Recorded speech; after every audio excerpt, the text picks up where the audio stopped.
Magandang gabi po sa inyong lahat, mga kaparokya, mga kapatid kay Kristo mula sa iba't ibang dako ng Pilipinas. Ngayon po ay nagbabalik tayo para sa isa na namang pagpapalalim sa katuruan ng Simbahang Katolika.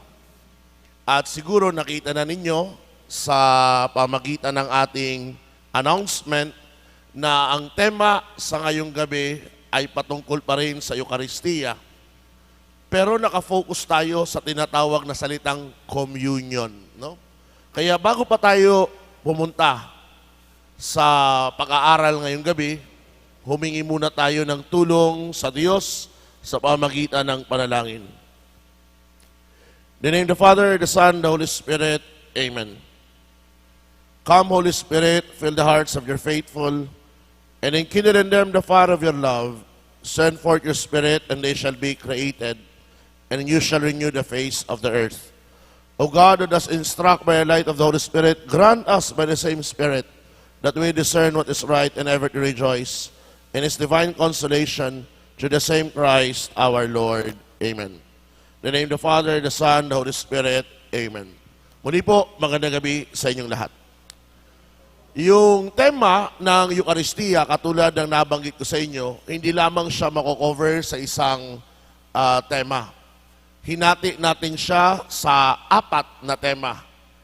Una, kung inyong maaalala, we talk about the Eucharist as the Eucharist, no? Ano ang Eucharistia mismo? Being a sacrifice. And then, yung ikalawa na naging tema natin, the Eucharist as the real, true, and substantial presence of Jesus Christ. Sa gabing ito, nakatuon tayo sa communion, the Eucharist and communion. Technically, yung ating titulo para sa gabing ito, to receive communion is to receive Christ. Yan ang gusto nating bigyan diin. Kasi naunawaan na natin that the Eucharist is the real presence of Jesus. So when we talk about receiving communion, ang tinatanggap natin doon ay walang iba kung hindi mismong si Jesus. Pero tanong, paano? Anong dapat nating isaalang-alang kung si Jesus ang mismong tinatanggap natin? So we start this night's doctrinal formation with a catechism. And we will use again, as always, the compendium of the Catechism of the Catholic Church. Point 291 raise this question. What is required to receive Holy Communion? Anong kinakailangan para tumanggap ng banal na komunyon? Siguro, kung babasihan ng ating napag-aralan na nitong mga nakaraang Sabado, sasabihin mo agad, Father, dapat ang tatanggap ng komunyon ay binyagang Katoliko. Tama.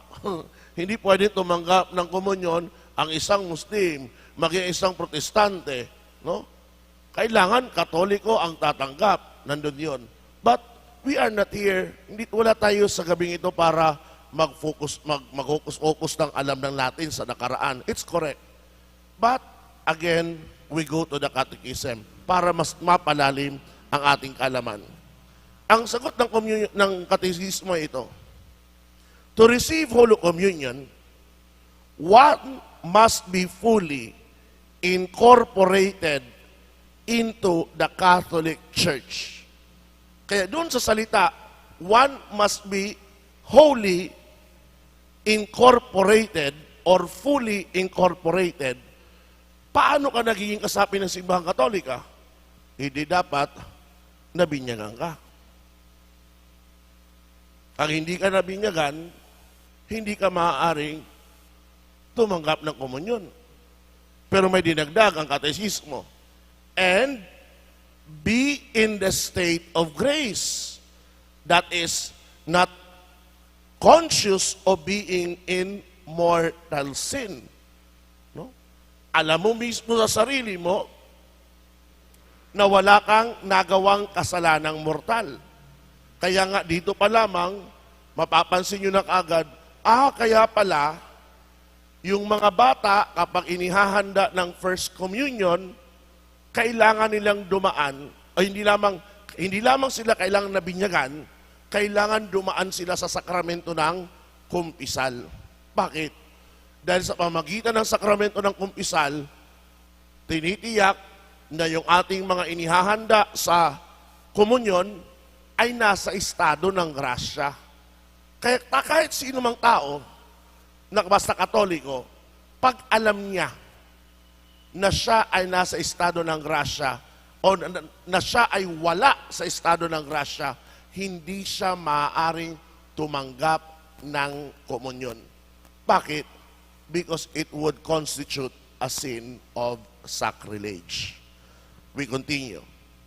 Anyone who is conscious of having committed a grave sin must first receive the sacrament of reconciliation before going to communion. Yan ang sinasabi ko sa inyo. Also, important to those receiving Holy Communion are the spirit of recollection and prayer. No? So hindi ka lang basta, okay, nasa Katoliko naman ako, nasa estado naman ako ng grasya, pwede na pala tumanggap ng komunyon. Eh di nagsimula ang misa, no? Sabihin na natin, nagsimula ang misa, nandun na sa Eucharistic prayer, kakatapos pa lang ng awitin ng Holy, Holy, Holy. Tapos ikaw naman ay nandun na, nagsimulang late na ako sa misa, pumasok ka, Eucharistic prayer. Pagdating ng communion rite, pipila ka kasi magtatanggap ng communion. Suriin mo muna sarili mo. Are you in the spirit of recollection? Are you in the spirit of, tinatawag dito, of prayer? Ibig sabihin, ang iyo bang buhay spiritual is prepared, disposed to receive our Lord? Kasi kahit sabihin mo nasa estado ka ng grasya, pero wala naman spirit of recollection, just for the sake, kailangan tumanggap ng komunyon ngayon. Think about it. Sinasabi ng katekismo, kailangan na nasa spirit of recollection and prayer. Kaya nga, ito siguro payo ko na lang. I've observed this several times already in my life as a priest. Hindi ko alam kung bakit, pero meron talaga tayong mga kapatid sa panampalataya.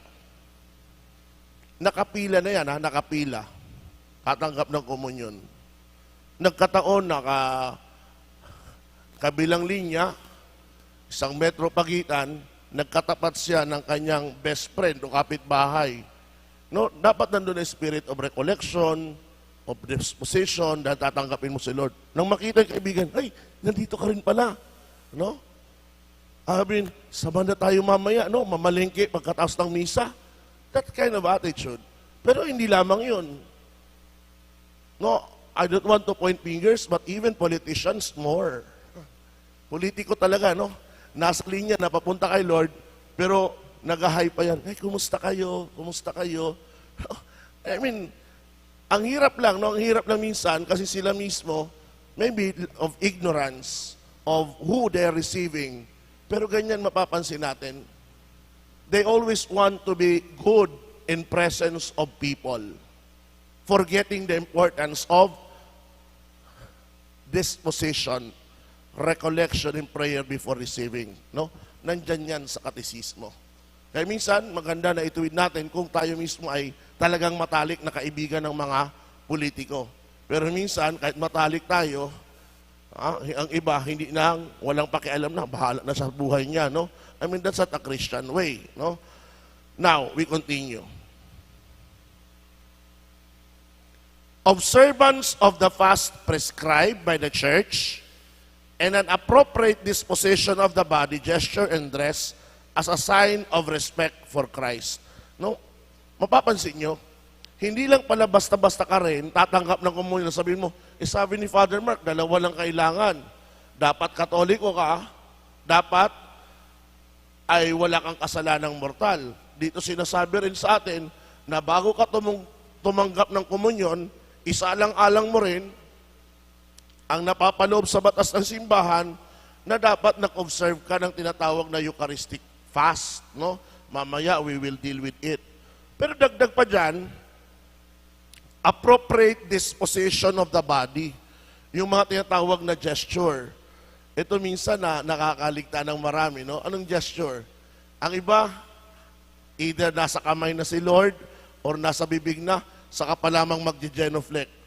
No? I don't know what's the purpose of genuflection, but it defeats the purpose kapag sinabi mo, tanda po ng paggalang, Father. Hindi. Bago mo tanggapin si Jesus, doon ka magpakita ng paggalang, either a simple bow or a genuflection. Pero hindi kailangan na nandiyan na si Lord saka ka magbabaw at genuflection. Observe, meron nagkakamali dyan. Ha? Dagdag pa natin.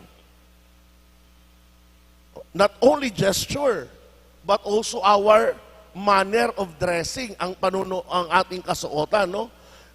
Minsan ito hindi natin nabibigyan ng diin o pansin. Pero ang simbahan hindi naman nagkulang ng paalaala. Minsan nga, sa labas pa lamang nakalagay, mga tamang kasuotan sa pagsimba. Pero ang iba do not observe it, no? Para bang pupunta ng simbahan at sa bar, pareho lang. Nakapaya spaghetti or backless, no? I mean, those are things that we have to observe. So, mapapansin niyo po mga kapatid, hindi ko yan sinasabi. Ang katekismo bilang gabay sa atin na mga Katoliko, sinasabi sa atin anong mga dapat isaalang-alang bago tayo tumanggap ng komunyon. We go to the introduction. The first Christian found in the Eucharist the reason to be heroic. Paano? Holy Communion have given them encouragement and strength to defend their faith even unto martyrdom. Totoo, na kung saan ang mga unang Kristiyano talagang napakahirap, una, dumalo ng misa. Lalong-lalo na makatanggap ng komunyon. But those difficulties did not hinder them. No, ang mga paghihirap na iyon, ang mga pagsubok na iyon, hindi nagwala sa kanila ng pag-asa o panghihina ng loob na hindi makapagsimba at makatanggap ng komunyon. Bagkus nagpatatag ito sa kanilang pananampalataya. I remember reading a book about the Eucharist that during the first centuries in Africa, may mga kapatid tayong Kristiyano that would walk 8 hours going to the nearest parish or church just to attend the Mass. And another 8 hours going back to their village or homes. So just imagine that walk just to attend the Holy Mass. Eh ngayon, na kung saan halos may simbahan na malalapit, may transportation, no? Ang iba naman, wala akong panahon magsimba. Kaya nung nangyayari sa atin, see the difference? Yung mga unang Kristiyano, the first Christians, they were firm and strong in faith, willing to die even to the faith that they profess. Pero mga panahon ngayon, ng mga Kristiyano, malalamya, mahihina.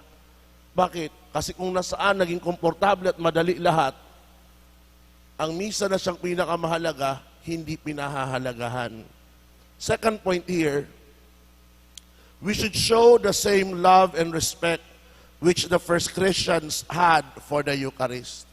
Sana, no, upon learning these things, kasi tandaan natin ang ating natututunan mula sa katekismo, hindi lang dapat pumasok sa ulo, kundi maging bahagi ng ating buong pagkatao.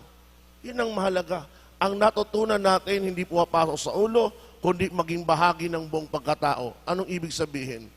That those learnings should make you improve as a better Christian, a better person, a better citizen of a country. Yun ang pinakamahalaga.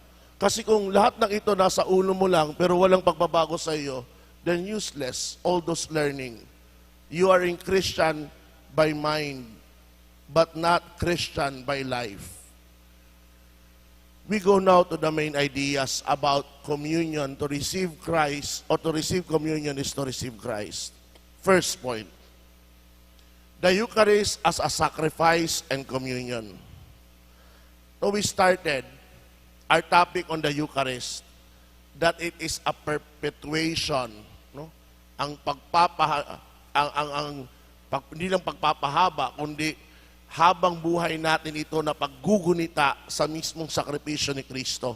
Kaya pinapalalahanan rin tayo, the Eucharistic sacrifice or the Mass is both, first, a memorial which perpetuates the offering of Christ to the Father on the cross, but at the same time, keep in mind that the Mass is also a sacrificial banquet of the body and blood of Jesus. Oo, sakripisyo siya ng Panginoong Jesucristo bilang pag-aalay sa Diyos Ama sa krus. Pero ang uri ring sakripisyong ito ay isang bangkete na merong pagsasalo-salo. So the Eucharistic celebration also as its aim the intimate union of the faithful with Christ through Holy Communion. To receive communion is to receive the same Christ who offers Himself for us on the cross. So, sa bawat misa na dinadaluhan natin, hindi lamang tayo nandoon para gunitain, balikan, ang ginawang pagpapakasakit, pagkamatay at muling pagkabuhay ni Kristo sa krus. Nandun tayo sa misa rin para sa pagsaluhan ang Kristo na nag-alay ng kanyang buhay para sa ating kapakanan at kabutihan. So we have to get that perfect, no? Next point, number 2. Christ instituted the Eucharist as nourishment for our souls. Siguro naman dahil sa titulo pa lang ito, alam mo na bakit si Jesus itinatag ang Eucharistia para sa kapakanan ng ating kaluluwa. Okay? So anyone who, ito sabi mismo ni Jesus, does eat my flesh and drink my blood has eternal life, and I shall raise that person up on the last day. For my flesh is real food, and my blood is real drink. Whoever eats my flesh and drinks my blood lives in me, and I live in that person. Ang ganda ng paalaala ni Jesus. Unang punto dyan, na ang kanyang katawan at dugo ay tunay na pagkain at inumin. But at the same time, sinasabi ni Jesus, nang sino mang tumatanggap ng kanyang katawan at dugo, siya ay nananahan sa taong iyon. Na nagbibigay ngayon siya, hindi lamang ng lakas sa buhay spiritual, kundi ng biyaya sa buhay spiritual. In the Last Supper, alalahanin natin ng tinatag ni Jesus ang Eucharistia. When our Lord instituted the Eucharist, ito mismo makataga niya, take it and eat it. This is my body. Bago niya sinabi na ito ang aking katawan, sinabi niya muna, kunin ninyo at kanin. Nandun ang salitang kanin ninyo. Merong command na kabalikat. May utos. Kunin mo at kanin mo. Dahil ang gusto ng Panginoon na itong iyong kakainin o iyong tinatanggap at kakainin ay mismong ako. Kaya dapat maging maliwanag doon sa atin, no? Sa mga katagang iyan, take it and eat it. This is my body. Sa bawat pagtanggap ng komunyon, ang tinatanggap natin ay hindi ordinaryong tinapay, kung hindi mismong katawan ni Jesus. Kaya nga, way back when I was in elementary, isa sa mga hindi ko malilimutang memorya, after the Mass, normally, my father would ask question on the homily of the priest or on the parts of the Mass, no? Naalala ko minsan, nagtanong ang tatay ko, bakit hindi na lang gawin ni Father na kapag oras ng komunyon, ibigay na lang ang komunyon sa kamay, o di naman kaya mas hayaan ang tao na pumunta sa altar at kumuha ng tinapay.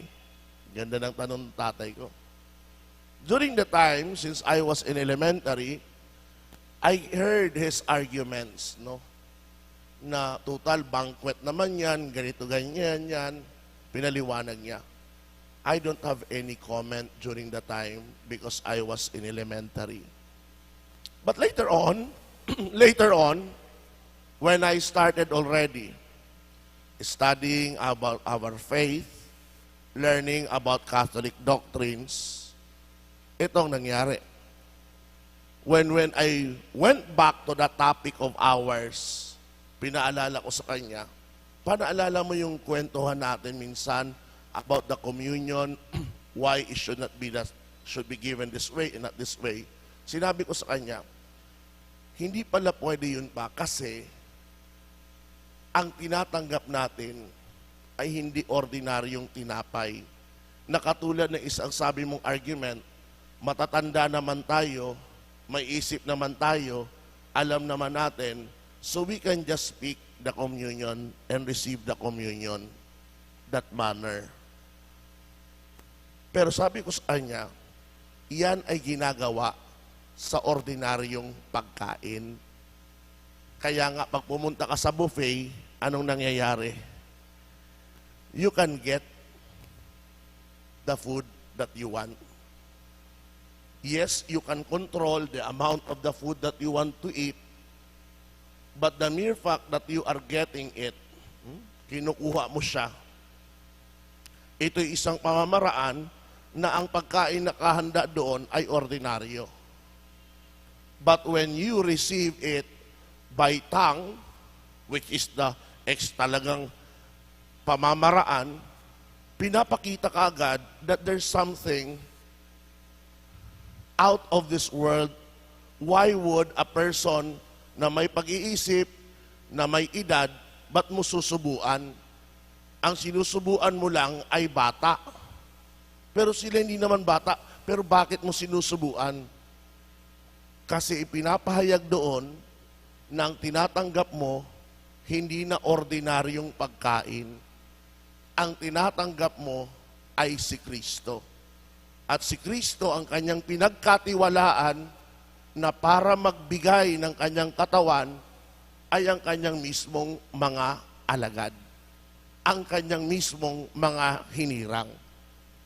For that reason, yung ordinaryong laiko ay hindi agad makapagsasabi na, oh, pwede ka nang mag-distribute na. No. Kailangan rin lang dumaan sa pagsasanay, sa training, at ganun din, kailangan silang italaga. Nandun ang commissioning. Kasi hindi ordinaryong tinapay ang kanilang binibigay. Kaya nga, ito naman, sisingit na naman ako. Ano po? One of my irritation in the Mass, lalo na kapag naiimbitahan ako sa ibang parokya, kaya nga, sinasabi ko rin yan na minsan ay pass. Ang daming novena na pinapapas ko, sabi ko, I cannot. Kasi nairita po ako lalo na kapag ang lay minister hindi trained. Several times, I have this problem. Gagamit ng tinatawag ng malaking siborium. Isa lang yan. Si lay minister na walang alam ko kagad walang alam. Kasi kung may alam siya, hindi gaganoin ng komunyon. Dadampot, pa! Lipat sa maliliit, pa! Kuha uli. Nasa loob ko, por Diyos, por Santo, o nombre tonto, está malado. No? My God and my Lord, anong ginagawa ng taong ito nasa gilid ko? Hindi alam kung sino ang kanyang tinatrato. Kaya nga, natutuwa ko I think a year ago, someone sent me a video, an instructional video for lay ministers. Ang nagtuturo, hindi pare, ha? Mind you, hindi pare. But a theologian, a lay theologian, sabi niya, our gesture within the Mass manifests our faith. Yun ang starting point niya. Halimbawa, pagpasok mo sa simbahan, anong una mong ginagawa? Una mong ginagawa, pupunta ka sa baptismal font, sa holy water. Bakit? Mag-aantanda ka ng krus. A reminder, the same way na ikaw ay tinanggap ng simbahan dahil sa binyag, sa tubig, kaya nandun ang tubig. Holy water, palalahanan ka. And once you make that sign of the cross, the second thing that you have to do is to look at the tabernacle. Search for it. Hindi yung isi-search mo, saan ako uupo? Which is the common thing na nangyayari. Search for the tabernacle, and after that, make a genuflection, recognizing that the Lord and King, Jesus Christ, is in front of you. Ganda. Our gesture manifests our faith. Ngayon, dumating ang punto doon sa kanyang explanation. How our Lord should be treated in the Eucharist during the distribution of the sacrament. Sabi niya, doon niya yun, yung ugali. Siguro, ang laikong ito nakita na rin, even in the US, kasi the video is in the US, na maging sa kanila, may mga lay Eucharistic ministers na kung humalbot ng katawan ni Kristo, akala mo barya, no? Akala mo ordinaryong pagkain. Tayo nga, di ba? Wala namang humahalbot sa atin ng kanin kahit tayo nakakamay, ganyanin mo mula sa kaldero. Because that attitude is a sign of an educated and an uncultured man. Meron ba sa atin na humahalbot ng kamay sa kaldero kunin ng kanin? No one would do that. But why is it that lay Eucharistic ministers, many who are informed and ignorant about this, doing that? And not only lay Eucharistic minister, even priest. Especially nowadays, video ang mga misa, ang dami mo makukuhang resources. But again, out of charity, huwag mo na ipakita. Pero kayo mismo makikita mo mali yun. Bakit? Because the right way, sabi niya, if you truly believe that Jesus is in every piece of that bread, you do it slowly with your two fingers, your thumb, and your pointing finger. Bakit? Because this part now of your fingers are the only ones that touches the sacred body of Jesus, not your entire palm. And sabi niya, the advantage of it, if there are o meron man maliliit na particles sa thumb, sa iyong daliri, ang dali mong i-purify using the purificator.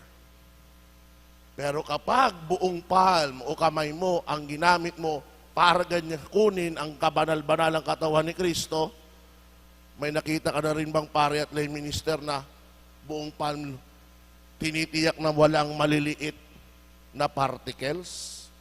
Itinuturo nga natin sa mga laiko na tatanggap ng katawan ni Kristo, pagtanggap, isang peraso lang dito sa kanilang palm. Tingnan maigi, baka may mga maliliit na peraso because every particle is the body of our Lord. Ako may nadinig na pare, minsan nakasamahan ko sa misa. Okay, he is in favor of the communion of the hand. Pero alam nyo, sabi niya, pagkatanggap nyo, dilaan nyo ang inyong mga palad para matiyak na walang bahagi o peraso na maliliit na mahuhulog. I was shocked about the instruction. But this priest, sabi ko, has great faith on the Eucharist. Kasi ayaw niya na itrato ang Panginoon na walang pag-iingat. Okay? So, added to it, these words clearly show that the body of Christ is really present in the Eucharist. And that He gives Himself to us as nourishment. Una, tanda natin, nang sinabi ni Jesus, take it and eat it, pag sabi niyang take, kunin, siya ang may gusto na ibigay ang kanyang sarili para sa atin. Pwede niyo nang tapusin doon, take it, this is my body. Pero dinagdag niya ang salitang, eat it, kanin ninyo. Dahil sa isang may pag-iisip at umuunawa sa salita ni Kristo, the command, eat it, kakainin natin siya dahil ang taong kumakain, ang kinakain niya, nagbibigay sa kanya ng nourishment o kalusugan. Kaya nang ninais ni Jesus na ibigay ang kanyang sarili, kabalikat noon, kasama noon, ang pagkakaloob niya ng lakas sa buhay espiritual ng isang Kristiyanong Katoliko. Third, main ideas. The fruits of communion. Communion nourishes our spiritual life in a similar way as material food. Nourishes the life of our body. So, yamang ang pagkain natin nagbibigay ng lakas sa ating katawan. Ang komunyon, sinasabi sa atin, nagbibigay naman ng lakas sa ating buhay, kaluluwa o spiritual. Ngayon, tinalaga ng simbahan. Ano ngayon ang naibibigay ng banal na komunyon sa isang tumatanggap? Una, it not increases our union with Christ present in the sacrament. Totoo. Na sa pagtanggap natin ng komunyon, mas lalong umaangat, nadadagdagan ang ating pakikiisa kay Jesus. Kasi kahit sabihin mo, binyagan ako, nasa state of grace ako, yes, you are united with Jesus. Pero pag tinanggap mo si Jesus, ang unity mo, hindi lamang nasa ere, no? Kundi ang unity mo ngayon, talagang naging solid. Bakit? Kasi si Jesus nasa sa iyo. At ikaw ay napakalapit kay Jesus. Kaya bang sinasabi ko yan, no? Pagkatanggap natin ng komunyon, masanay tayo. Anong gagawin? No, huwag ka munang kumausap sa iyong katabi. Because the best part the best thing that you can do after receiving our Lord is to talk to Him. Kausapin mong Panginoon. Lalong-lalo na, tingnan mo, nasa na yung tiyan? Nasa na yung puso? Ilan ang pagitan ng kinaroroonan ni Jesus sa iyong tiyan at ng iyong puso? Di ba sinasabi nga natin, ang lahat ng mga kagustuhan natin sa buhay, nasa puso natin. Kaya pag binabati tayong iba, nagsusulat, no? I wish you a happy, happy birthday. May all your heart's desire. Di ba? Ibig sabihin, may gusto ang mga puso mo. Ngayon, ang laman ng gusto ng puso mo, idulog mo kay Kristo. Yamang siya'y napakalapit sa iyo. Second, it increases graces and virtues of those who receive communion worthily. Ang mismong katawan ni Kristo, nagdadagdag sa atin ng ano, mga grasya, mga benepisyong espiritual. Lalong-lalo na siya sabi diyan, virtues. Mga mabubuting gawa. Bakit? Dahil ang tumutulong sa atin kapag tayo nahirapan gumawa ng mabuti ay ang mismong Panginoon. Ikatlo, it keeps us away from sin, purifies us from venial sin and failings, because it increases our charity. Maliban sa ang komunyon, nagdadagdag ng grasya, tinutulungan rin tayo ng komunyon na ano, mailayo sa pagkakamali. Bakit? Paano, Father? Lalo na kung constantly nangungumunyo ka araw-araw, nandun ang isip mo, hindi. Ang priority everyday na nagsisimba ko, matanggap si Kristo, hindi lamang sa pakikinig ng kanyang salita, kundi matanggap si Kristo physically. Physical communion. Matanggap ko talaga siya. Kung gagawa ka ng kasalanan, lalo na mortal, alam mo sa iyong sarili, Lord, may kasalanan akong mortal, hindi ako tatanggap, mapapalayo ka. Kaya nga, maganda maging practice natin, maging habit, a frequent attendance in the Mass. It will help you grow in love with our Lord. Fourth, communion strengthens the unity of the church, the mystical body of Christ.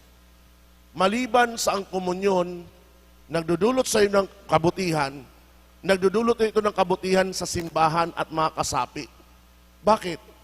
Hindi nyo napapansin, lalong-lalo na sa mga araw-araw nagsisimba. Dahil sila palagi nakikita na sa loob ng simbahan, pag nasa labas sila, kahit di magkakilala, meron talagang sense na parang, kumusta ka? Or kung ang isa sa inyo, hindi nakapagsimba, matagalan, at makita mo minsan, anong nangyari sa iyo? Naging concern. No, kasi minsan, ay, nagkasakit ako. Kaya pala hindi na kita nakikita araw-araw na nagsisimba. Sige, ipagdasal kong sakit mo na talagang tuluyang kang makarecover. Sense of charity. Last, in the Eucharist, Christ gives us a foretaste of eternal life. Ano nga ba eternal life? A life of union with Christ.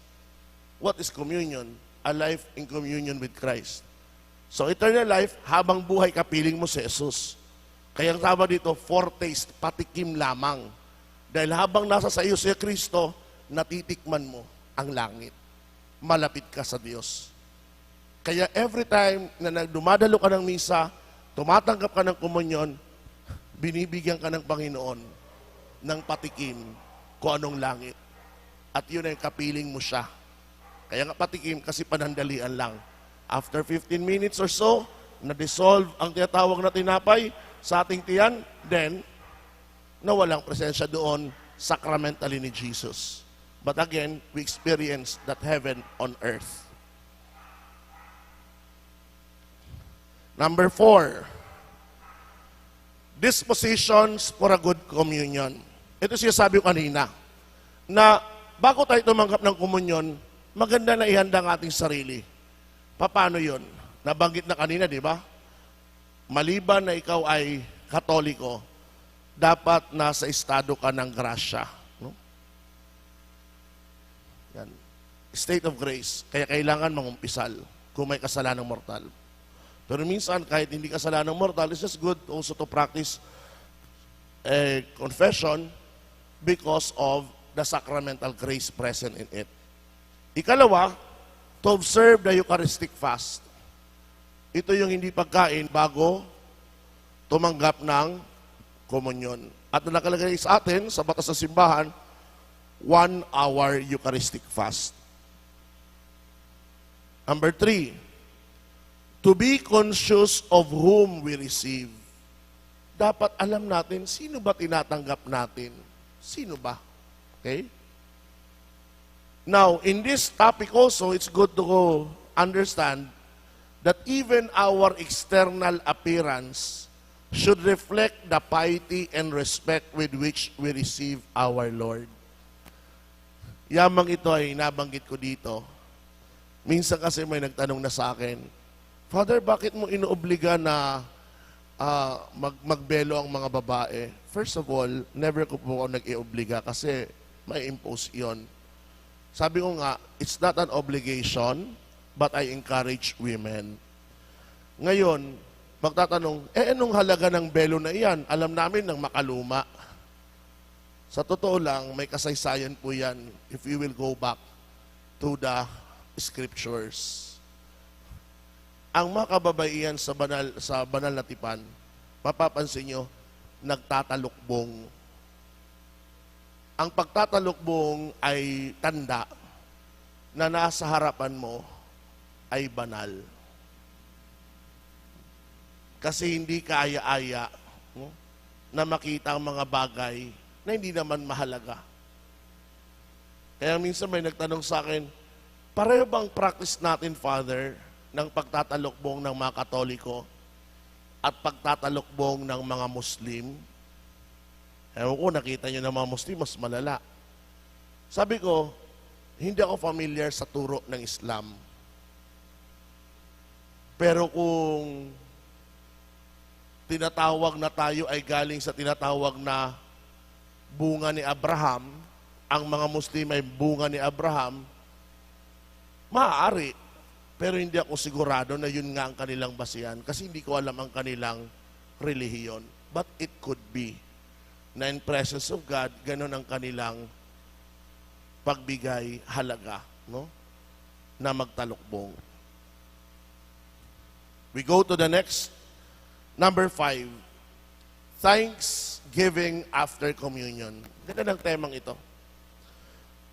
Keep in mind that after we receive the communion, Jesus remains in the Eucharist out of His love for us.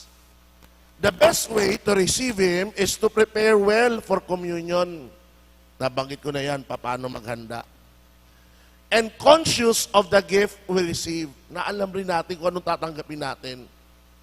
To thank Him, not only on the moment of communion, but also during the day.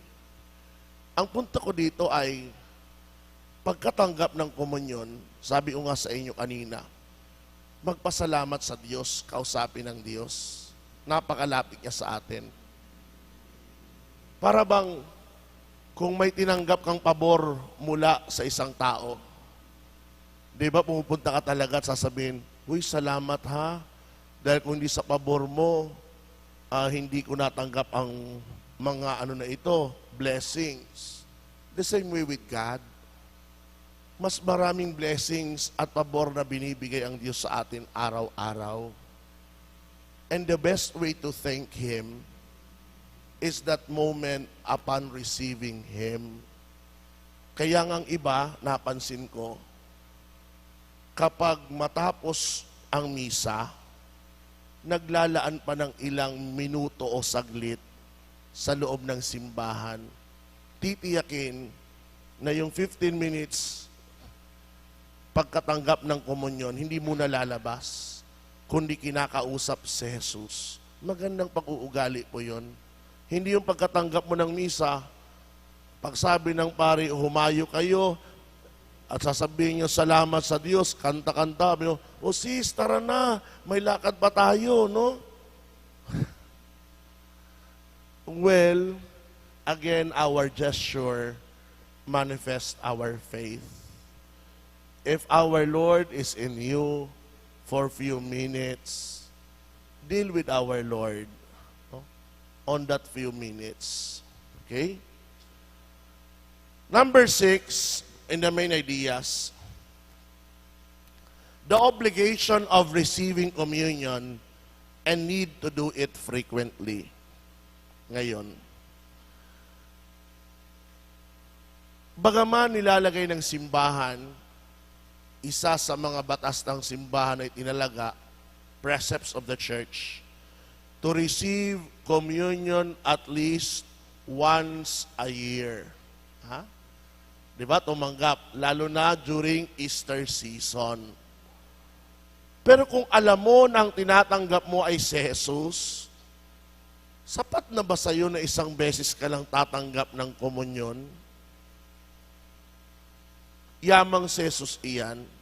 Kaya tinuturo sa atin ngayon, nasikapin natin na tanggapin si Jesus palagian. Palagian. Nakalagay yan, this is to more than the least we can do. The church encourages us to receive our Lord frequently, even daily. If some days we cannot receive communion, it is good to make a spiritual communion. Ganun din, dagdag ko na rin dyan kasi nabanggit, no? Mamakalimutan ko. Dapat may desire din tayo na bago tayo mamatay, hindi lang tayo mapahira ng banal na langis, pero bago tayo mamatay, makatanggap ng viaticum. Ang viaticum, para sa kalaman ng lahat, means a preparation for the journey to eternal life. Kaya nga, via is way. No? So, inihahanda ang isang tao na mamamatay sa pamagitan ng pagtanggap ng kahuli-hulihang komunyon. Normally, ang gumagawa niyan ay pare. Siya lamang. Kasi kasama na dyan sa viaticum ang kompletong ritual na commendation to the dying. Ganon din, uulitin kung napahira na siya ng langis, ipapasok pa rin yan pagpapahid ng langis. No? Kaya nga kaya ang ating dasal, lalo na sa mga lingkod na nandito at sa inyo na sumusubaybay, bilang Katoliko, wag mong ikahiya na sa iyong dasal o ikatakot sa iyong dasal na, Lord, sana bago ako mamatay, makatanggap pa rin ako ng viaticum. Okay? May mahabang kasaysayan yung viaticum but I will not discuss here. No? Pero ang ganda niyan. Now, I go to the last part, which is always the resolution to move forward. So again, sa mga nandito sa loob ng simbahan at sa kanilang mga tahanan, kapag kayo'y may katanungan, you can raise already a comment or send it to our Facebook page. No? Itong resolution ngayon, dalawa lang, para mayroong pagbabago sa atin. Make a firm resolution to always receive communion with due disposition. Ang ganda, lalo na sa linggong ito, magsisimba tayo, na sana matutunan natin na kapag tayo ay tatanggap ng komunyon, handa talaga ang ating sarili. Lalong-lalo na may tinatawag na yung immediate preparation, yung yan na. Tapos may mga preparation na matagal pa, halimbawa, bukas pa naman ang misa, pero ngayong gabi, naghahanda ka na. In what way? Matulog ka ng maaga, Hindi yung late ka matulog ngayon, sasabihin mo wala namang pasok, may simba bukas, tapos pag nasa simbahan ka na, tulog ka, makita ka ni Father, na sabi ni Father, grabe naman, sang-ayon siya na sang-ayon sa aking homily. Yun pala, baw ka ng baw kasi antok na antok ka. So, that's part of preparation. Second, remain a few minutes after the Mass, giving thanks for having received Jesus. Itong dahilan kung bakit yung malalaking simbahan, lalong-lalo na sunod-sunod ang mga misa, meron silang tinatawag na Adoration Chapel. Ang purpose po ng Adoration Chapel is precisely this. Ano yun, Father? Na kapag sila ay darating sa simbahan at may misa pa, hindi pa tapos, naglalaan sila ng oras bago ang misa sa Adoration Chapel.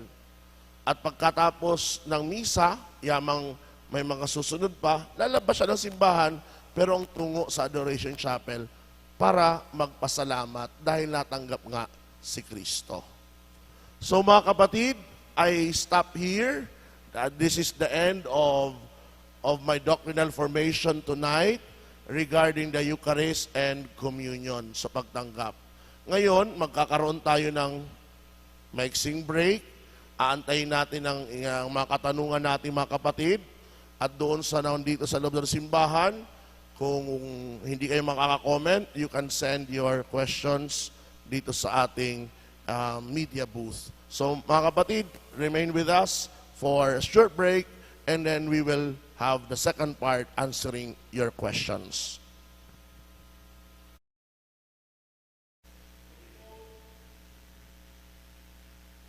Magandang gabi sa inyong lahat at tayo nagbabalik sa second part ng ating doctrinal formation at sasagutin natin yung mga katanungan na inyong pinadala.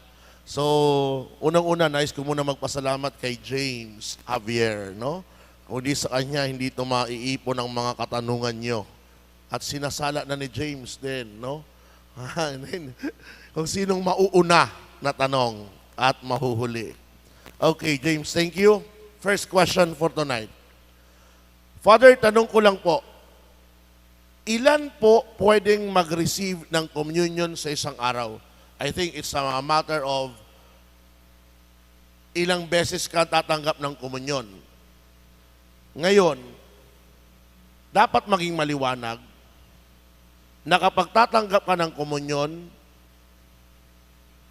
lalong-lalo na sa kaikalawa, no, sa una, maaaring kasing dumating ka, tapos ng kirye, o na-late ng konti, tumanggap ka ng komunyon, doesn't matter.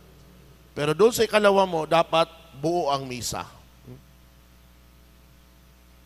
Pag tinanong mong bilang, na binigyan ako nito ng research before wala kang makikita sa canon law kung ilan ang bilang. Wala ka rin makikita sa general instruction of the Roman Missal kung ilan ang bilang. Pero meron ako nakita na isang dokumento na nagsasabi, sa ngayon, inaalala ko anong pangalan at titulo ng dokumento, hindi ko maalala. But definitely, it is a church document kasi hinanda po ito ng documentation service, no, ng Theological Forum or Theological Centrum. Sa isang kanilang pinablish, nandun yung dokumento, nakalagay, in one day, the normal maximum, 2. Either magkasunod na misa, or isa sa umagang misa at nagkataon ang isa naman sa hapon, 2. Pero, pwede magtatlo in extraordinary circumstances. Bakit extraordinary? Kasi extraordinary, hindi mo ito gusto mangyari sa iyo. Bakit 3? Isa sa umaga, isa sa hapon, at ang pang-3, biatiko mo. Kaya sabi ko, extraordinary. So kung narinig nyo kaninang sabi ko, pag biatikum, ito yung huling komunyon bago ka mamatay. Okay? Kaya, just stick to 2. At mahaba doon ang paliwanag. This document is a commentary already. Yun lang hindi ko maalala talaga. Gusto kong banggitin ngayon. So normally, sabihin nyo, invento na naman ni Father Mark yan, no? No? Honestly, ang nagpa-research yan sa akin, I was 2 years in the ministry or 3 years in the ministry as priest, si Bishop Milo. Kasi nga, sa cathedral, may mga lay minister na 3 beses nagsiserve. Bothered siya doon, bakit ang iba hindi nangungumunyon sa second, saka sa third. No? So, pina-research siya sa akin kung pwede na lahat ng misa na isi-serve nila, magkukumunyon sila. Kaya I did a research and I forwarded to the bishop. Kaya doon ko nalaman na maximum is 2. Okay? Maximum is 2. Hopefully, I can encounter that beautiful document. Sunod na tanong. Good evening po, Father Mark. Sa mga, siguro ito, sa mga kinakasal, pinapayagan po ba ang couple na kumuha ng banal na komunyon? Tama po ba yon? Liturgically speaking, mali. Bakit? Yung sinasabi ko po na ang komunyon is not an ordinary bread, it is the body of Christ. At siguro ito maganda na rin na point ito at naging tanong. Kasi na-observe ko rin ito, hindi lamang sa mga previous parishes ko, maging dito, I think lay minister should, ewan ko, nakikinig ang mga lay minister dito, ano? Ay maliban sa nandito sa loob ng simbahan na dalawa, ano? May iba kasing lay minister kapag sobra, gaano man karami, kinakain nila. I don't know that kind of practice. Pero that one should never be done. The same way, may dokumento na rin na nilabas nito, nakita ko rin sa, it could be a diocesan policy, definitely not in Pasig, pero sa isang diocese sa Pilipinas, a well-researched document, nakalagay naman doon, sa pagkomunyon, hindi maaaring kumuha diretso ang lay minister ng siborium sa tabernacle at magpapakomunyon.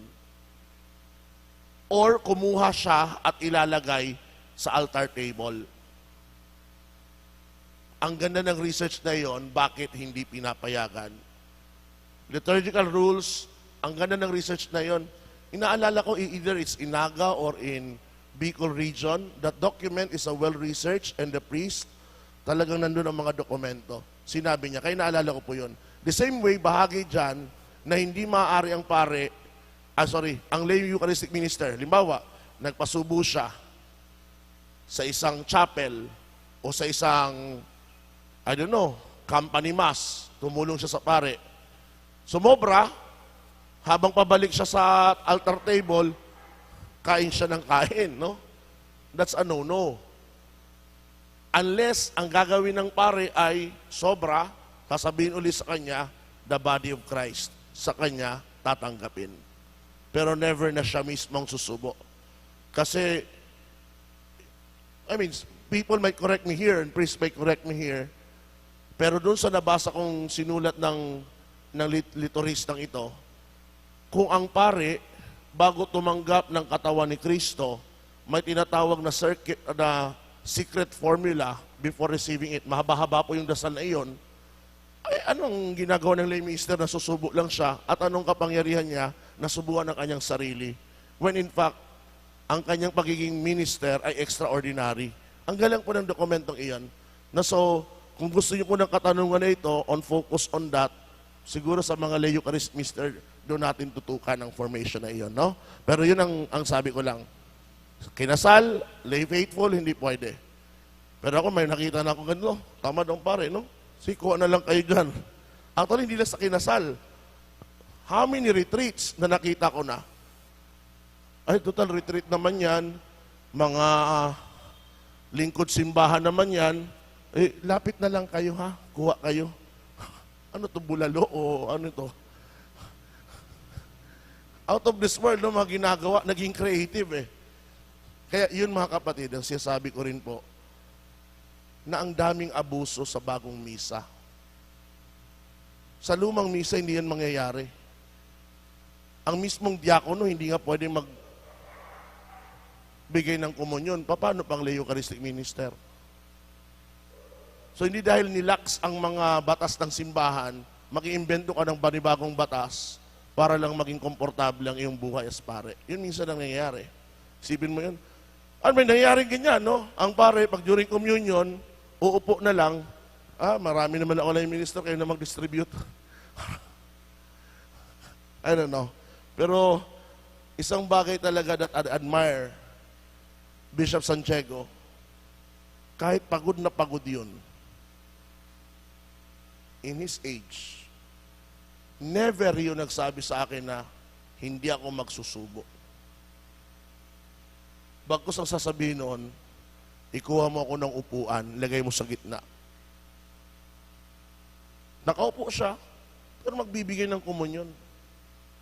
Hindi niya yun ipagkakatiwala sa lay minister.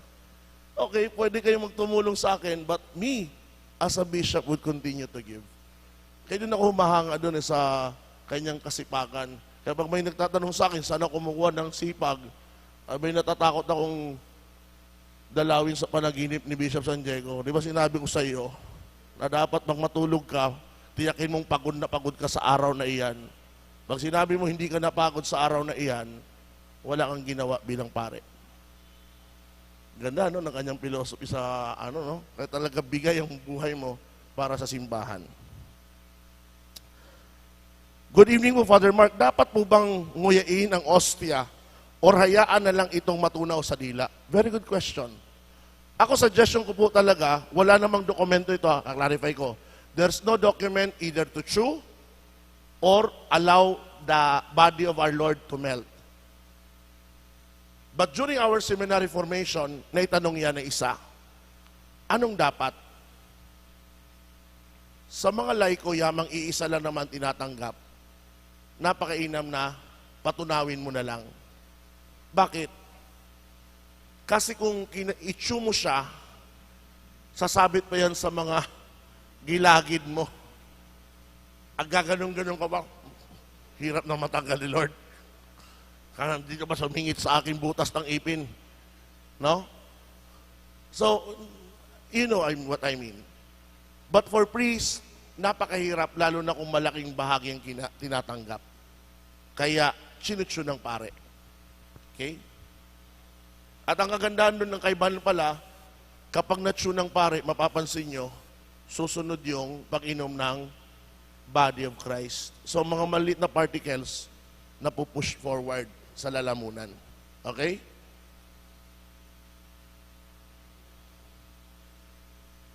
Father, ano ba ito? Ask ko lang during consecration, ano po ang tamang siguro gesture pag itinaas ninyo ang katawan at dugo ni Kristo? Nakayuko po ba kami? O maring nakayuko po ba kami o nakatingala? Wala kasing nakalagay rin sa dokumento eh. Pero ang akin, payo ko, out of devotion, out of piety, pag nakataas si Lord, look at the Lord.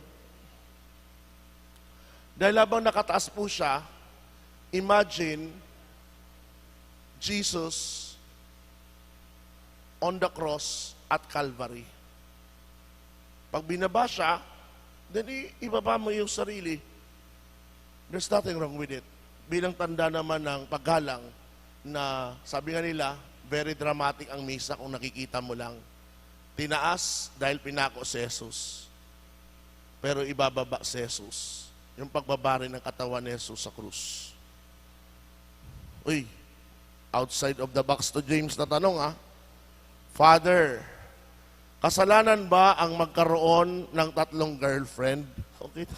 Ngayon ba talagang tanong na ito? Parang naano ko dun ah. Kasalanan po ba ang magkaroon ng 3 girlfriend? Okay. Na ibang topic ah. Layo pa. James, baka sa'yo to ah. So anyway. Sa akin mismo, ang hirap ngayon magsabi sa inyo ng kasalanan at hindi. Kung hindi pa natin napag-aaralan, ano nga ba ang kasalanan? Kasi may degree yan eh. Paano nagkakasala? Pag sinabi natin, on a matter na 3 ang girlfriend mo, 3 girlfriend mo, sabihin natin, no?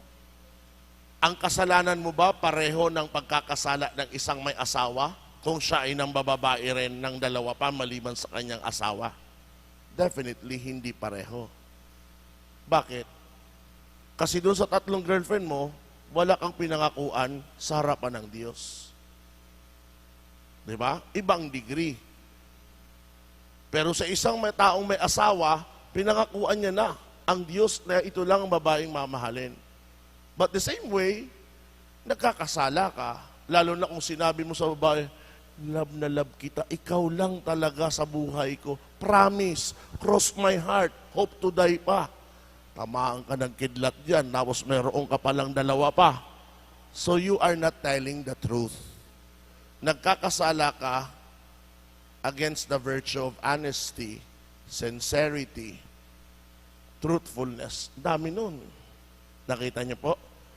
So, depende sa level ng kasalanan. But we will go there once we enter the part 3, moral life in Christ. Good evening po, Father. May nagsabi po sa akin na kung tunay na nagsisisi ka at nagawa na kasalanan, kahit na daw po magkumpisal sa pare, kahit hindi na raw po magkumpisal sa pare, kung sino man nagsabi nun sa iyo, mali siya. Kahit pare pa siya. Bakit? For mortal sin, my friend, you really need to go to confession.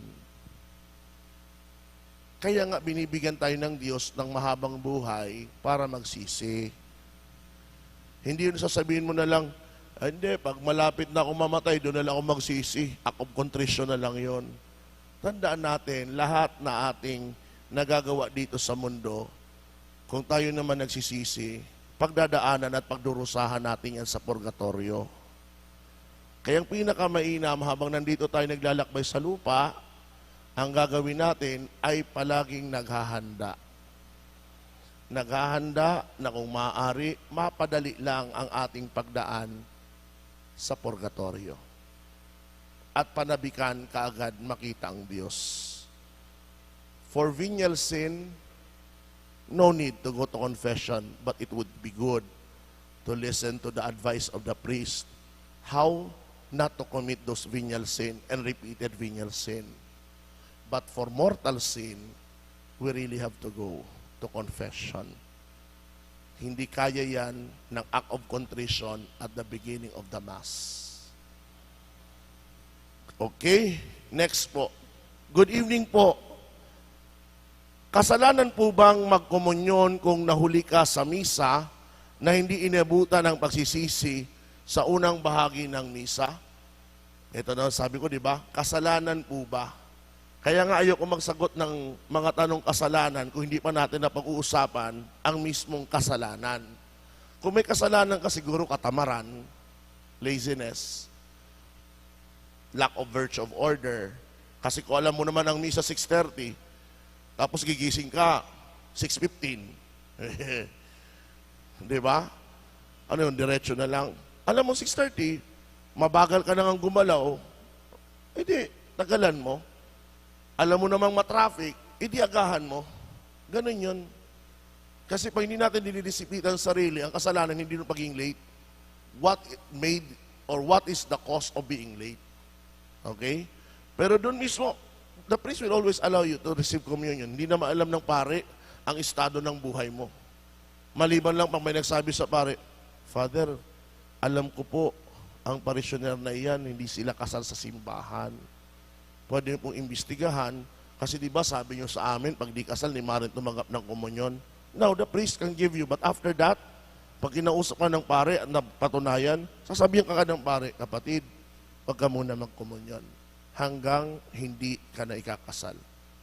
At pag pumilit ka pa rin, nakakahiya yon, tatanggihan ka ng pare kasi nabihan ka na ng warning. Magandang gabi po, Father. Bakit sa Japan, nakadisplay sa harap ng osya na nakalagay sa plate, tapos kukuhanan ka ng isa, ililipat sa chalice, doon nalalaman ng pare kung ilan ang tatanggap ng komunyon. Very good. Actually, hindi lang po sa Japan yan.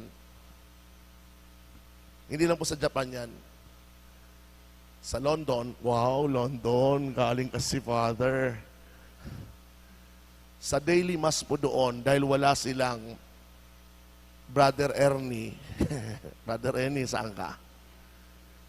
Dahil wala silang Brother Ernie o wala silang MBG, ang daily mass po nila doon, nakalagay yung ciborium sa credence sa gitna ng simbahan or kung sa ng chapel na maliit kasi hindi naman gigamit nilang main altar sa daily mass sa dami ng mga kapilya lalo kung malalaki.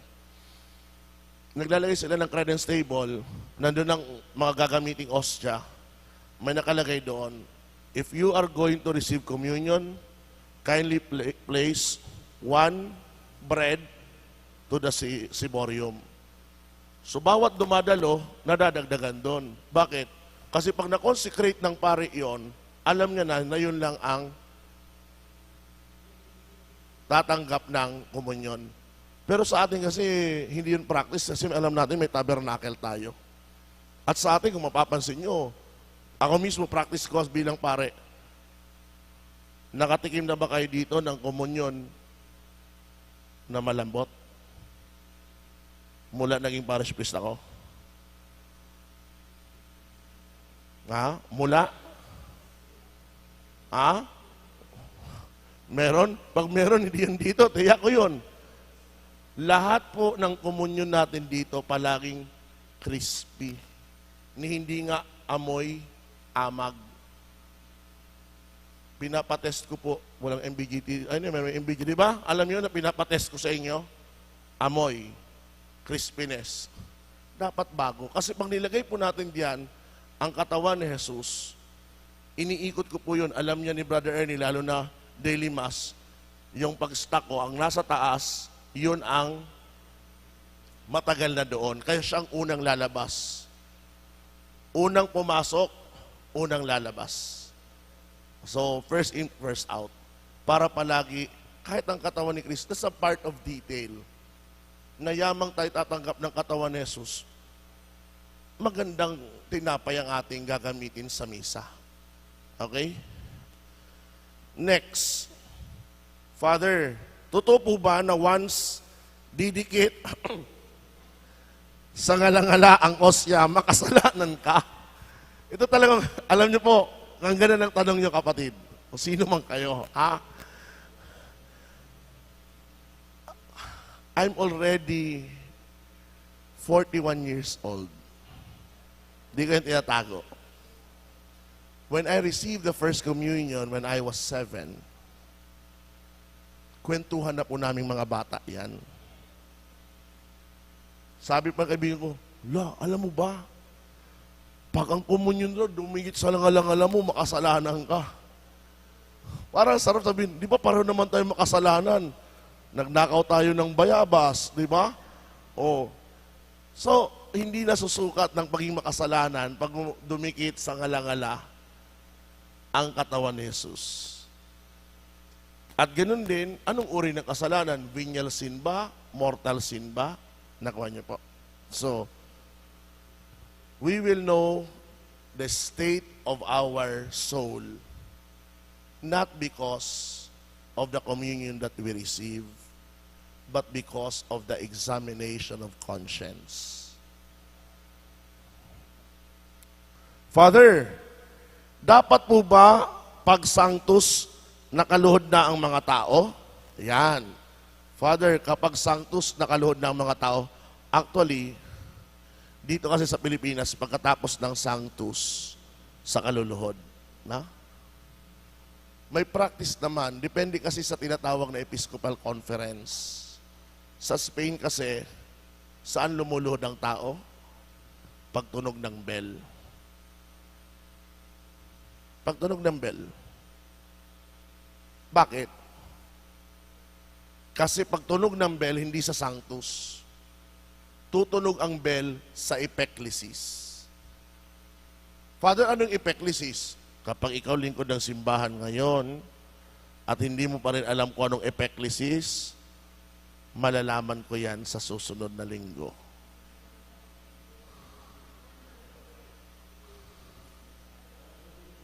Ha? Kapag ikaw ay lingkod ng simbahan ngayon at hindi mo pa rin alam ang part ng epeklesis, malalaman ko yun sa susunod na linggo. Ngayon, kung ikaw ngayon ay hindi mo alam at nakikinig ka sa akin, salamat ka, ligtas ka sa susunod na linggo. Anong epeklesis, Father? The epeklesis is the part of the Mass wherein the Holy Spirit descends to the bread and to the wine. Yan ang dahilan kung bakit ang pare, ang kamay niya ay lulukuban ang kalis at ang patena. Sa kalis nandun ang alak, sa patena nandun ang tinapay. Ang paglukob ng kamay ay tanda ng Espiritu Santo na nanaog. Kaya mapapansin nyo, kapag trained ang altar server, doon sila pumipitik ng bell. Para tawagin ang atensyon ng lahat ng maniniba, hoy, brothers and sisters, merong nangyayaring banal sa puntong ito. Nananaog ang Espiritu Santo. Nakuha? Nakuha? So, doon yan sa ibang Episcopal Conference, doon sila luluhod. Pero dito sa Pilipinas, naitalaga na ang pagluluhod pagkatapos ng Sanctus hanggang sa Doxology, except sa Archdiocese of Manila, kung saan ang pagluluhod ay hanggang sa Mystery of Faith. Kaya nga, tinanong na ito sa akin, kung napanood nyo mga dati kong videos at live na doctrinal formation, Father, bakit po tayo ay tumatayo? Pumunta pa ako sa ganito, nakaluhod pa rin po sila. Mahabang kwento po yan, sumunod na lang po tayo sa mga obispo ng Archdiocese of Manila at ang saklaw ng mga dioceses. Kaya nga sabi nila, pag pumunta ka na ibang probinsya, pag sabi ng pare, the mystery of faith, may tumayo, taga Maynila. Yan. Okay? Ayan, nalaman nyo na. Okay.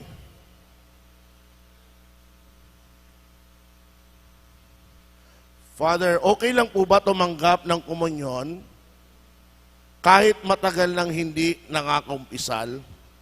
May regular confession schedule po ba sa parokya? Or kailangan po ba ay by appointment? Ako sinasabi ko po, regular schedule sa parish ng confession, alam na lahat yan. Kanina may mga pumupunta pa dito, ang lalayo. Pagkatapos ko po ng misa sa umaga, normally natatapos 7:15, 7:20, nandun. Sabihan nyo lang, ang sino mang usher, or kung nakilala nyo dito ang aming dalawang tambay, hindi tambay, basta makikilala nyo yan sila. Ang sakristan mayor sa sila po nagsasabi sa akin na, Father, magpakumpisal. Huwag naman po yung lahat halos na nagsisimba at lingkod ng simbahan. Sinabihan mo, pwede pakisabi kay Father, magkukumfess ako. May one time lang na, isang araw sinabihan lahat. May MBG na 3, 2 usher, isang lay minister, pati 7. Pumunta kayo sa loob. Father, may mangumpisal po. Sabi niya. Sabi ko, ilan? Isa po. May isa pa po, Father, na po mangumpisal. Father, meron din po sa akin, isa rin po. Akala ko 7. Di mo po ako ng nagpandar pa tayo ng aircon, di ba? Kasi 7, mahaba-haba. Yun pala'y isang tao. Hindi ako nanghintay. Nasaan na yung 6? Minsan mag-usap rin kayong mga lingkod ng simbahan na, sister, isa lang po yun pumunta rin sa akin. Kasi in-expect ko 7 kasi 7 servants ang nilapitan. Galing, di ba? So, schedule ng confession sa parokya, Mondays to Saturdays, morning, every end of the Mass. Friday, first Friday during Holy Hour. Okay? Aside from that, nandito ngayon pa lang sa mga viewers, recorded to, ang ating BEC coordinator, si Tito Willie sa Tita Magda. Meron din po tayo schedule during Advent and Lent sa ating mga pamayanan. Okay? So yun po ang schedule ng confession. O kung gusto nyo, nalalayuan kayo sa akin, nagpapakumpisa rin ba ako sa SM Ora, yun ang dahilan kung ba't nakimimisa ko doon, after my 12:15 Mass. Okay? Yan po ang schedule ng kumpisal. Magandang gabi po. Father, tama po ba na magkomunyon, then balik sa confession, kasi last Mass yun, sinabihan na magkomunyon na kayo. May cases pong ganoon na kung hindi ka nakapagkumpisal at may kasalanan ka, yamang mangungumpisal ka lang naman at huling misa na, ay magkomunyon ka muna, tapos magkumpisal. Hindi ko po alam ba't ina-advise iyon, no? But practically, kung susundan natin, ang turo talaga, do not receive communion when you are in the state of sin. Maliwanag yun. So if you are in the state of sin, what can you do? Do the spiritual communion. And then, gawin mo, saka mangumpisal.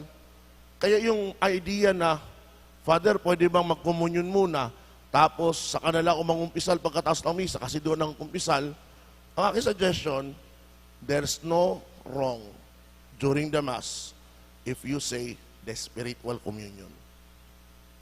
The same benefit. The only difference is the manner of receiving.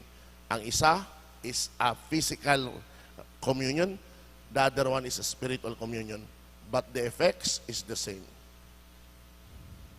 Next. Magandang gabi po, Padre. Bakit po merong parokya kapag komunyon, parehas po natatanggap ang katawan at dugo ni Kristo? Maaari rin po ito maranasan sa atin? Definitely. Pero ginagawa ko po ito isang beses lang sa isang taon. At ako lang po ang nagpapakomunyon. Kailan ko, Father? Holy Thursday.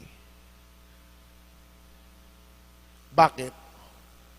Kasi ang hirap mag-train ng lay Eucharistic minister in both form or species. It took me years to perfect it. Tandaan natin, pag both species, hindi mo naman pwedeng painumin sa isang chalice lahat. No, naalala niyo yung trending na TikTok? Yung lalaki, kinasal, tumikim ng body of Christ, iyang tapang pala ng ginamit ni Father na mumpo, pumugi tuloy si groom. No, so pangit naman na lahat ganoon. Ang ginagawa po pag two species ay dinidip ang katawan ni Kristo sa body of Christ, saka po pinatatanggap. Pag ganun pong I ask a lay minister to hold the ciborium, and I will be holding another chalice just to dip. Sabihin natin, Holy Thursday, mahabang misa, pero since it is the night of the institution, kaya ginagawa ko po doon, only in that circumstances. Or, may kaso rin kapag retreat, na konti lang naman, ginagawa ko po yun kasi madali. Pero pag marami, sakripisyo na lang, Holy Thursday po yun. Okay? Yun. Pwede po ba maglinis ng ciborium o chalice ang lay Eucharistic ministers? Definitely not. Definitely not. Ang pwede lamang maglinis ng chalice at ciborium ay sino? Una, acolytes instituted. Ikalawa, deacon. Ikatlo, pari. Kaya nga, nakapagtataka na maraming parokya, and I'm sure, ang iba, maaring parokya natin. No? Ibig sabihin, parokya ng ninyo. Pero dito, alam ng lay Eucharistic minister natin na ibalik ninyo ang lahat ng siborya sa altar kasi ako magpo-purify. Kung mapapansin nyo po, binabalik ko ang maliliit na particles sa chalice saka kinukonsume ko. So hindi ko alam sa practice ng ibang pari or ibang parokya. But definitely, only the instituted acolyte and deacon and priest. Yun ang tatlo. Wala pa akong narinig na the lay minister or nakitang dokumento that the lay minister can purify. Wala pa ako nakita. Okay? Pag meron po kayong dokumento, please forward it to me. Pero as of now, of this day, wala pa po nakitang dokumento. Father, what about po kung naubusan ng parishioners ng katawan ni Kristo? No chance to have another Mass again. Paano kung naubusan? No chance Okay, magandang tanong yun. Normally sa parokya hindi nauubusan kasi talagang marami ang nakalagay. Nangyayari sa mga chapel masses na walang tabernacle. Nangyari po yan sa akin. Raise your hands, those who will be receiving communion. Okay, 1, 2, 3, 4, okay. Nahanda. Na nagbilang na, communion na, pati biglang dumami. Ano? During the Mass. Buti na lang, hindi ko pa na-consume lahat ng blood of Christ. So naubusan ako ng body, kumuha ko ng unconsecrated. Since unconsecrated siya, dinip ko siya sa blood, at ang sabi ko, hindi na body of Christ, kundi the blood of Christ, para makakomunyon. Okay? So nakakomunyon lahat. Ang iba, ang kinomunyon body, ang iba kinomunyon blood. Pero tandaan niyo, kung nasaan ang body of Christ, nandun ang kanyang blood. Kung nasaan ang kanyang blood, nandun ang kanyang body. Hindi mo naman pwedeng mapaghiwala yon. So same communion yun. Good evening po, Father. Bakit po ang osya na nahulog ay inilalagay po sa lagyan may tubig at inihatabi sa tabernacle? That's been an old practice. Ang tawag po noon ay extentorium. No? It's an old practice na ilalagay doon para ma-dissolve ang kanyang pagiging tinapay. Kasi kapag hindi na siya tinapay by accident, ang kanyang substance definitely not anymore the body of Christ. Kaya i-dispose yon, lalagay sa halaman na kung saan babalik siya sa lupa at mapapakinabangan ng living organism doon. Pero definitely hindi siya body of Christ. Pero ang ginagawa ko po kapag nahulog, alam to naman lay minister, pagbalik mo, Father, nahulog, ang last niya, sasabihin ko sa iyo, the body of Christ. Bibigay ko sa lay minister na nakahulog. Bakit? Kasi katawan pa rin yun ni Kristo. Okay? Pero ang practice po, ngayon lang, wala pa tayong, well, hindi naman sa marirecord pa ito, no? But once our altar is fixed already and everything, practice ko po yan. Alam yan sa OLPP na meron pong bowl katabi ng tabernacle. At hindi lamang po yan, but ginagawa po yan sa iba't ibang chapels and churches. Next, kung walang pare, pwede po bang mag-expose ng Blessed Sacrament for adoration? Yan ang kagandahan po ng mga tabernacle na kung saan pagbukas ng tabernacle, may second door, automatic na i-expose ang body ni Jesus. No? So hindi mo na kailangang ilabas. But definitely, oo, pwede. Ang madre pwedeng ilagay, i-expose. Pero hindi pwede ang madre, hindi pwede ang lay minister, maging ang deacon. No? Sorry. Pwede palang deacon. Maging ang seminarista o acolyte na magbigay ng benediction. Only a deacon, priest, and bishop can raise the body of our Lord through the benediction. Next, kailan po pwede matanggap ang double species? May ibang misa po kasi na double species ang binibigay during communion kapag Corpus Christi. Tama po yun. Corpus Christi, may ibang pare na doon binibigay.